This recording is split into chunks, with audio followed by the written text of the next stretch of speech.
Now it's easy to craft an amazing coffee shop macchiato at home with the Cuisinart Slim Espresso machine. Simply gather your ground espresso and choice of milk. Turn on your machine and place your heat-proof demi-tasse cup on the warming plate.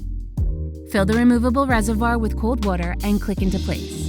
To create this macchiato, select the single-shot filter and fill with pre-ground espresso beans. With medium pressure, tamp down the espresso grinds with the tamper. Drop filter into the new, easy-to-use stainless steel portafilter. Secure it to the brew head and turn to lock. Set your cup underneath the pouring spout. Press the single or double button and wait for your espresso to be extracted. Once your espresso is ready, fill the frothing pitcher with a half cup of milk. Hold jug at an angle so that frothing wand is just beneath the surface of the milk. Set the lever to steam. Raise the stainless steel jug so that just the wand tip is covered with milk. Turn on the steam and immediately lower the jug so that the wand tip is just hovering above the surface of the milk. The wand should make a slurping noise. Once the proper amount of foam is created, raise the jug so that just the wand tip is submerged.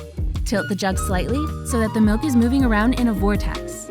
Once milk is hot, turn off the steam wand. Tap the pitcher a few times to remove any larger bubbles. Then, spoon 1 tablespoon of frothed milk on top of the espresso. Now, your coffee shop macchiato is ready to enjoy. With the Cuisinart Slim Espresso machine, making hot or cold custom espresso drinks is so easy and so delicious. Now that's a work of Cuisinart.